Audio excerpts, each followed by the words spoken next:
সরকারি চাকরিতে কোটা প্রথা পুনর্বহাল করে হাইকোর্টের দেওয়া রায়ের প্রতিবাদ এবং ২০১৮ সালের পরিপত্র বহালের দাবিতে রাজধানীর শাহবাগ মোড়ে অবরোধ করে আন্দোলন করছে সাধারণ শিক্ষার্থীরা। ৫ জুন মুক্তিযোদ্ধা কোটা বাতিলের পরিপত্র অবৈধ ঘোষণা করে আদালতের দেওয়া রায়ের পর আন্দোলনে নামে শিক্ষার্থীরা।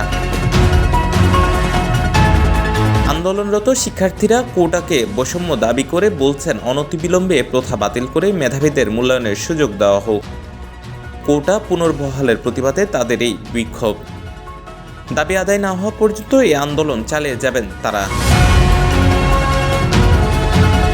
শিক্ষার্থী ও চাকরি প্রত্যাশীদের আন্দোলন ক্রমশ ছড়িয়ে পড়ছে দেশ জুড়ে। ময়মনসিংহে রেললাইনে ট্রেন অবরোধ করে বিক্ষোভ করেছেন বাংলাদেশ কৃষি বিশ্ববিদ্যালয়ের শিক্ষার্থীরা। জাহাঙ্গীরনগর বিশ্ববিদ্যালয়ের শিক্ষার্থীরা ঢাকা আরিচা মহাসড়ক, চট্টগ্রাম খাগড়াছড়ি মহাসড়ক এবং বরিশাল বিশ্ববিদ্যালয়ের শিক্ষার্থীরা বরিশাল কুয়াকাটা মহাসড়ক অবরোধ করে বিক্ষোভ করেন। জগন্নাথ বিশ্ববিদ্যালয়ের চাকরি প্রত্যাশী শিক্ষার্থীরা পুরান ঢাকার তাঁতিবাজার মোড় সড়ক অবরোধ করেন।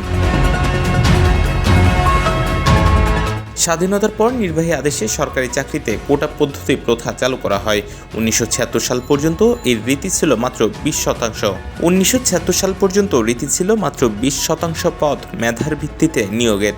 কোটার জন্য বরাদ্দ ছিল বাকি পদ। পরবর্তীতে একই বছর মেধার ভিত্তিতে নিয়োগ ৪০% বাড়ানো হয়। পরে ধাপে ধাপে মেধায় নিয়োগের হার আরও কিছু বাড়ানো হয়েছে। Desk news, CVN TV, USA।